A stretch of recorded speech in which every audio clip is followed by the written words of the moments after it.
Why do we so often act against our own self-interest? One may, for instance, opt for the life of comfort and security over a life fraught with risk and uncertainty, neglecting and rationalizing the inner voice deeply hidden in their minds. All too often, we remain attached and even cling desperately to what we do not want to lose in favor of the possibility of attaining something greater. In the theater of our minds, where our personal ambitions and deepest fears battle one another, we often oscillate between heeding our deeper yearnings and choosing the path of least resistance. The psychology of self-sabotage is an inner demon universal to all human beings, and is well capable of convincing us that we are doing the right thing, even though, deep down, we know it isn't. There are several reasons for why we sabotage ourselves, many of which can be traced down to deep fears and anxieties residing in the least illuminated parts of our psyche. A common driver is a lack of self-esteem. Individuals with low self-esteem often find a harsh inner voice towering over the more kind and soothing one. This internal dialogue leads them to believe they are undeserving of success, happiness, or fulfillment. The renowned humanistic psychologist Carl Rogers stressed the importance of self-esteem in personal growth by noting that the curious paradox is that when I accept myself just as I am, then I can change. For development to occur within an individual, Rogers stated, they first have to accept and value themselves. Those who view themselves as unworthy or incapable are less likely to engage in behaviors that lead to success.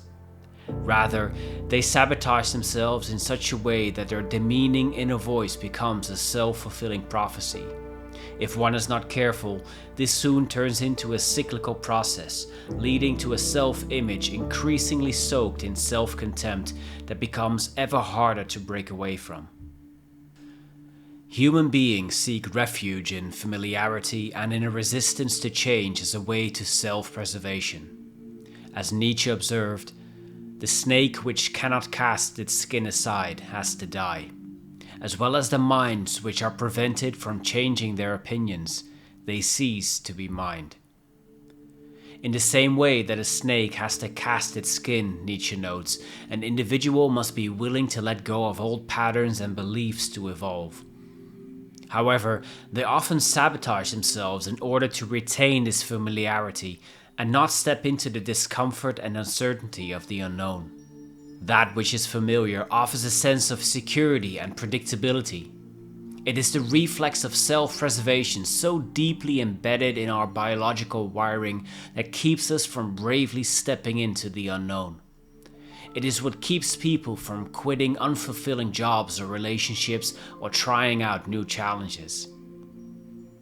Generally speaking, we are often not even aware of the effort we take in avoiding a venture outside of our comfort bubble, but our propensity to maintain our status quo, even if we strongly feel something is sorely lacking, forms the fundamental aspect of our psychological programming.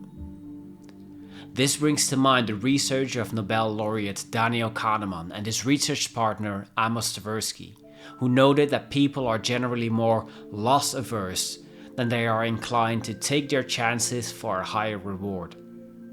This pivotal insight, forming the cornerstone of their prospect theory, suggests that the fear of losing something is a more powerful motivator than the potential of gaining something of equal or greater value.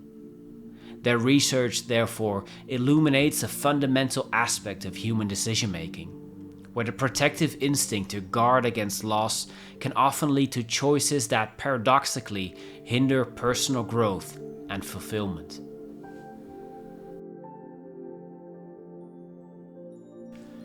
What often frightens us is our fear of failure, our dread in having our self-worth and self-esteem depreciated by the fact that we were unable to complete what we set out to do. Moreover, we fear the judgment and rejection from others that is part of the inevitable risk of putting our work out there.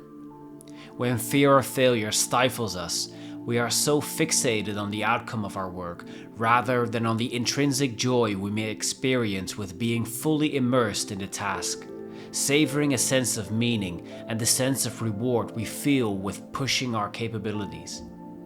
This type of thinking may result in more perfectionist tendencies that may too entrench through the cyclical process of forever putting this off for fear of rejection. This type of fixation on the outcome versus our personal growth was noted too by the psychologist Carol Dweck, who distinguished between a growth mindset versus a fixed mindset. In the fixed mindset, everything is about the outcome. If you fail or if you're not the best, it's all been wasted. The growth mindset allows people to value what they're doing regardless of the outcome. They're tackling problems, charting new courses, working on important issues. Maybe they haven't found the cure for cancer, but the search was deeply meaningful. Rather than keeping our fixed mindsets from reaching new personal heights, Dweck urges us we should focus on the growth that forms a conjoined part with pushing our boundaries. Why waste proving over and over how great you are when you could be getting better? Why hide deficiencies instead of overcoming them? Why look for friends or partners who will just shore up your self-esteem instead of ones who will also challenge you to grow? And why seek out the tried and true instead of experiences that will stretch you? The passion for stretching yourself and sticking to it, even or especially when it's not going well, is the hallmark of the growth mindset. This is the mindset that allows people to thrive during some of the most challenging times in their lives. In short, we should look at ourselves as always in a process of becoming, not of a static entity that is only tasked with delivering perfect results. As Dweck aphoristically notes, becoming is better than being.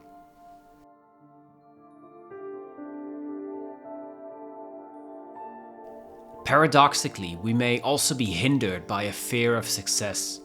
This anxiety is not merely about achieving success, but also about the resultant effect of success. Success often brings about significant changes in one's life through increased responsibilities, heightened expectations, and public scrutiny. These factors in and of themselves can largely be traced back to a deeper fear, a fear of loneliness. It is less easy to mingle with others in the carefree way and on the same footing once you've achieved public renown, for whatever that may be.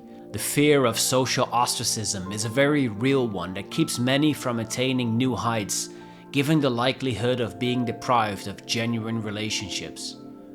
Similarly, if the need to reach success has been pushed already at a young age, a person may feel the heightened expectations weighing them down in the same way the unrelenting authority figures from their childhood pressured them towards what they believed success looks like. The fear of success, too, is a fear of the unknown. Who are we to become once we step into unfamiliar territory? What is left of me once I shed my former self? As Marianne Williamson eloquently observed in Return to Love, our deepest fear is not that we are inadequate. Our deepest fear is that we are powerful beyond measure. The apprehension is about the profound implications that our most significant achievements can have on our identity. Will success change my priorities, beliefs, even deeply held values? How will my view of self and the world change? It is this introspective uncertainty that triggers a range of uncomfortable existential questions that challenges our sense of self. The anxiety of success, therefore, becomes an anxiety of who they are at the most fundamental level. Here again, our propensity to avoid loss translates into a clinging to of what we perceive to be ourselves, our current being, rather than an opening up to the person we could become. The reason why we so often act against our best self-interest are therefore various in nature, but they all point to deeper fears of venturing into the unknown. possibly because we don't carry the self-belief necessary for overcoming the trials that come with stepping outside our comfort zone. Or possibly because we cling to that which we already have and the security that comes with it. The fear of failure paralyzes us, preventing risk-taking and growth, whereas the fear of success confronts us with the daunting prospect of our own potential and the transformative impact of realizing it. Understanding and confronting these fears, however, is crucial for personal growth. Embracing challenges, viewing failures as opportunities for learning, and accepting the transformative nature of success can help break the cycle of self-sabotage. Perhaps, therefore, the most astute and succinct wisdom in this regard is offered by the French essayist Charles Dubois. The most important thing is this: to be able at any moment to sacrifice what we are for what we could become.